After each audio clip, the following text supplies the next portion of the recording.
सबसे पहले नजर डालते हैं कुछ अहम खबरों पर। संसद के बजट सत्र के दूसरे चरण की आज हुई शुरुआत। पंजाब सहित 6 राज्यों में 13 सीटों पर 31 मार्च को होंगे राज्यसभा चुनाव। निर्वाचन आयोग ने पंजाब से राज्यसभा के चुनाव के लिए कार्यक्रम का किया ऐलान। नामांकन प्रक्रिया आज से शुरू। और हरियाणा के बजट सत्र का आज छठा दिन। अब समाचार विस्तार से। संसद के बजट सत्र का दूसरा चरण आज से शुरू हो गया है। कोरोना मामलों में कमी के कारण दोनों सदनों की बैठकें फिर से सामान्य रूप से हो रही हैं। बजट सत्र के दूसरे चरण के आज पहले दिन राज्यसभा के सभापति एम वेंकैया नायडू ने सदस्यों से सत्र के पहले चरण की तरह सकारात्मक भावना बनाए रखने का आग्रह किया। उन्होंने कहा कि सत्र के पहले चरण में राज्यसभा की उत्पादकता 100% से अधिक थी। सभापति ने संसदीय स्थायी समिति की बैठकों में संसद सदस्यों की उपस्थिति कम होने के बारे में जानकारी देते हुए कहा कि सदस्यों को इन बैठकों में शामिल होने को प्राथमिकता देनी चाहिए। इससे पहले सदन ने उद्योगपति राहुल बजाज सहित 4 पूर्व दिवंगत सदस्यों को श्रद्धांजलि दी। लोकसभा में आज प्रधानमंत्री नरेंद्र मोदी के आने पर संसद सदस्यों ने मोदी मोदी के नारे लगाए। अभी हुए विधानसभा चुनाव में 4 राज्यों में एनडीए की जीत हुई है, जिसके बाद आज सदन ने प्रधानमंत्री के आते ही सभी बीजेपी के सदस्यों ने प्रधानमंत्री के पक्ष में नारे लगाए। संसद के बजट सत्र का दूसरा चरण आज से शुरू होकर 8 अप्रैल तक चलेगा। इस दौरान सदन की 19 बैठकें होंगी। आम आदमी पार्टी के विधायक भगवंत मान 16 मार्च को राज्य के अगले मुख्यमंत्री पद की शपथ लेंगे। भगवंत मान संगरूर से सांसद हैं, इसलिए मुख्यमंत्री की शपथ लेने से पहले वे सांसद पद से त्यागपत्र देंगे, जिसकी जानकारी उन्होंने ट्वीट करके दी है। वे आज संसद परिसर पहुंचे तथा उन्होंने मीडिया से बातचीत के दौरान कहा कि उन्हें सदन की कमी महसूस होगी। पंजाब से चुने गए राज्यसभा के 5 सदस्यों के पद की समय सीमा अगले माह अप्रैल में समाप्त हो रही है, इसलिए भारत निर्वाचन आयोग द्वारा पंजाब से राज्यसभा के चुनाव के लिए कार्यक्रम का ऐलान कर दिया गया है। पंजाब के मुख्य निर्वाचन अधिकारी डॉक्टर एस करुणा राजू ने यह जानकारी देते हुए बताया कि शेड्यूल के अनुसार नोटिफिकेशन जारी होने के साथ ही आज से नामांकन पत्र भरने की प्रक्रिया आरंभ हो रही है। नामांकन पत्र भरने की आखिरी तारीख 21 मार्च है। नामांकन पत्रों की जांच 22 मार्च को की जाएगी तथा नामांकन पत्र वापस लेने की आखिरी तारीख 24 मार्च निर्धारित की गई है। मतदान 31 मार्च को सुबह 9 बजे से शाम 4 बजे तक होगा। वह मतगणना भी उसी दिन 5 बजे होगी। डॉक्टर राजू ने बताया कि मतदान का कार्य 2 अप्रैल से पहले मुकम्मल किया जाएगा। गौरतलब है कि पंजाब से चुने गए सुखदेव सिंह ढींडसा, प्रताप सिंह बाजवा, श्वेत मलिक, नरेश गुजराल तथा शमशेर सिंह दूलो समेत राज्यसभा सदस्यों की समय सीमा 9 अप्रैल 2022 को सेवा मुक्त होने के उपरांत समाप्त होनी है। डॉक्टर राजू ने बताया कि नामांकन पत्र पंजाब विधानसभा सचिव चंडीगढ़, जो कि राज्यसभा मतदान के लिए रिटर्निंग ऑफिसर हैं, के पास सुबह 11 बजे से बाद दोपहर 3 बजे तक दाखिल किए जा सकते हैं। 18 मार्च को होली तथा 20 मार्च को रविवार होने के कारण नेगोशिएबल इंस्ट्रूमेंट एक्ट 1881 के अंतर्गत छुट्टी होने के कारण उस दिन नामांकन पत्र रिटर्निंग ऑफिसर को पेश नहीं किए जा सकते, परंतु 19 मार्च को शनिवार के दिन छुट्टी नहीं है, वह नामांकन पत्र रिटर्निंग ऑफिसर को पेश किए जा सकते हैं।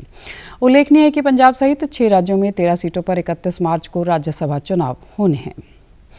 हरियाणा विधानसभा के बजट सत्र के छठे दिन की कार्रवाई आज शुरू हुई। विधानसभा में बजट पर 16 मार्च तक चर्चा होगी तथा 22 मार्च को बजट सत्र समाप्त होगा। सदन की आज की कार्रवाई प्रश्नकाल से शुरू हुई। समाचार लिखे जाने तक सदन में प्रश्नकाल जारी था। हरियाणा के मुख्यमंत्री मनोहर लाल ने वित्त मंत्री के रूप में वर्ष 2022-23 के लिए 1,70,255.99 करोड़ रुपए का बजट पेश किया था, जिसे विधानसभा अध्यक्ष ज्ञानचंद गुप्ता ने विधानसभा समितियों के माध्यम से लोकसभा की तर्ज पर पारित करने का निर्णय लिया। वह विभिन्न विषयों पर विधानसभा की 8 समितियों के गठन की घोषणा की। इन समितियों द्वारा विभिन्न विषयों पर विचार विमर्श करके आज अपनी रिपोर्ट विधानसभा में प्रस्तुत की जाएगी। हरियाणा के परिवहन एवं खनन मंत्री मूलचंद शर्मा ने कहा कि राज्य सरकार उद्योगों को बढ़ावा देने के लिए लगातार काम कर रही है तथा उद्योगों को बेहतर कनेक्टिविटी देने के लिए सड़कों तथा बुनियादी ढांचे पर विशेष ध्यान दिया जा रहा है। परिवहन मंत्री ने फरीदाबाद में IMT इंडस्ट्रियल एसोसिएशन द्वारा लगाए गए 3 दिवसीय इंडस्ट्रियल एक्सपो के उद्घाटन के अवसर पर यह जानकारी देते हुए कहा कि मुख्यमंत्री मनोहर लाल सरकार द्वारा उद्योगों को बढ़ावा देने की इस नीति से न केवल उद्योगपति बल्कि आम आदमी भी खुश है। एक्सपो के उद्घाटन के बाद परिवहन मंत्री मूलचंद शर्मा तथा केंद्रीय राज्य मंत्री कृष्णपाल गुर्जर ने पूरे एक्सपो परिसर का अवलोकन किया। परिवहन मंत्री ने कहा कि फरीदाबाद के औद्योगिक स्वरूप को वापस लौटाने का काम राज्य सरकार द्वारा किया जा रहा है। उन्होंने एक्सपो की तारीफ करते हुए कहा कि एक छत के नीचे उद्योगों के उत्पादों के प्रदर्शन के लिए आयोजित इस कार्यक्रम से औद्योगिक प्रगति को बढ़ावा मिलेगा तथा इस आयोजन के लिए यहाँ की एसोसिएशन बधाई की पात्र है।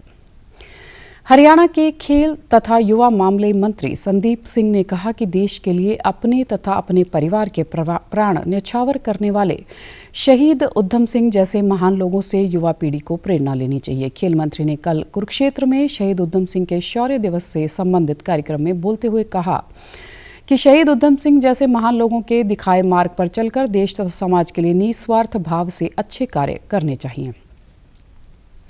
उन्होंने कहा कि समाज का एक एक व्यक्ति देश के प्रति अपनी सकारात्मक सोच से शहीद उधम सिंह जैसे महान लोगों के सपने साकार कर सकते हैं। उन्होंने इस अवसर पर कम्बोज धर्मशाला के लिए 5 लाख रुपए की अनुदान राशि देने की घोषणा भी की। खेल मंत्री ने कहा कि देश तथा प्रदेश के लिए मेडल जीतने वाले खिलाड़ियों की सुविधाओं के लिए हर संभव प्रयास किए जा रहे हैं। उन्होंने बताया कि सरकार की खेल नीति के अनुसार मेडल जीतने वाले खिलाड़ी को नकद इनाम के साथ साथ बाकी सुविधाएं उपलब्ध करवाई जाएंगी। उन्होंने कहा कि राज्य में अंतर्राष्ट्रीय खिलाड़ी तैयार करने के लिए इतिहास में पहली बार 540.50 करोड़ रुपए के बजट का प्रावधान किया गया है। विश्व महिला बॉक्सिंग चैंपियनशिप में हरियाणा के 8 खिलाड़ियों का चयन होने पर उन्होंने बधाई देते हुए शुभकामनाएं दी थी। देश में राष्ट्रव्यापी कोविड टीकाकरण अभियान के अंतर्गत अब तक 180 करोड़ 19 लाख से अधिक कोविड रोधी टीके लगाए जा चुके हैं। स्वास्थ्य मंत्रालय ने बताया कि पिछले 24 घंटों के दौरान 4,61,000 से अधिक कोविड से बचाव के टीके लगाए गए। इसी दौरान 2,503 नए मामलों की पुष्टि हुई। स्वास्थ्य मंत्रालय के अनुसार पिछले 24 घंटों के दौरान 4,377 लोग संक्रमण से स्वस्थ हुए तथा कोविड से स्वस्थ होने की राष्ट्रीय दर 98.72% हो गई है। देश में इस बीमारी से अब तक 4 करोड़ 24 लाख से अधिक मरीज स्वस्थ हो चुके हैं। चंडीगढ़ में पिछले 24 घंटों के दौरान कोरोना के 6 नए मामले मिले हैं। एक्टिव मामलों की संख्या 57 है। चंडीगढ़ में राष्ट्रव्यापी कोविड टीकाकरण अभियान के अंतर्गत अब तक 10,82,000 से अधिक लोगों को वैक्सीन की पहली डोज तथा 8,73,000 से अधिक लोगों को वैक्सीन की दूसरी डोज लगाई जा चुकी है। शहर में 15 से 18 आयु वर्ग के 59,000 से अधिक किशोरों को वैक्सीन की पहली डोज तथा 31,000 से अधिक किशोरों को वैक्सीन की दूसरी डोज भी लगाई जा चुकी है। स्वास्थ्य कर्मियों, फ्रंटलाइन वर्करों व 60 वर्ष से अधिक आयु वर्ग के बुजुर्गों को वैक्सीन की एहतियाती डोज लगाने का कार्य भी निरंतर जारी है। आज़ादी के अमृत महोत्सव के अंतर्गत चंडीगढ़ में मनाया गया आइकॉनिक वीक कल समाप्त हो गया। चंडीगढ़ प्रशासक के सलाहकार धर्मपाल आइकॉनिक वीक के समापन समारोह में मुख्य अतिथि के तौर पर शामिल हुए तथा साइकिल रैली के दौरान लोगों का उत्साह देखते ही बनता था। कल प्रातः कार्यक्रम के आरंभ में खेल विभाग के निदेशक तेजदीप सिंह सैनी ने साइकिल चालकों को आज़ादी का अमृत महोत्सव का स्मृति चिन्ह दिया। इसके बाद कॉलेज ऑफ योग एजुकेशन एंड हेल्थ की ओर से सेक्टर 17 प्लाजा में सामूहिक योग प्रदर्शन किया गया। सांस्कृतिक कार्यक्रम का आयोजन भी हुआ। सेक्टर 10 की लेजर वैली में चंडीगढ़ संगीत नाटक अकादमी की ओर से मैजिक शो तथा देशभक्ति के विषय पर एक लघु नाटक का मंचन भी किया गया। इसके अतिरिक्त कई अन्य कार्यक्रम भी आइकॉनिक वीक के अंतिम दिन आयोजित किए गए, जिसका लोगों ने भरपूर आनंद लिया। 6 मार्च से कल तक चले आइकॉनिक वीक के दौरान कई विशेष कार्यक्रम आयोजित किए गए। अब खबरें फटाफट। प्रधानमंत्री ने सिखों के नववर्ष पर ट्वीट संदेश से दी शुभकामनाएं। 12 से 14 वर्ष के बच्चों का कोविड टीकाकरण शुरू होगा 16 मार्च से। कोरोना वायरस का खतरा अभी टला नहीं है, इसलिए सभी से निवेदन है बाहर जाने के समय मास्क जरूर पहनें, सामाजिक दूरी बनाए रखें, बार बार अपने हाथ साबुन से धोएं और सैनिटाइजर का इस्तेमाल करें। और आप हमारे समाचार YouTube channel DD News Chandigarh, Facebook DD News Chandigarh और Twitter handle DD News CHG पर भी देख सकते हैं। इसी के साथ चंडीगढ़ से समाचारों का सिलसिला समाप्त होता है। अब मैं स्टूडियो से बाहर जा रही हूं तो मैं अपना मास्क पहन रही हूं। आप भी घर से बाहर निकलें तो अपना मास्क ज़रूर पहनें। नमस्कार।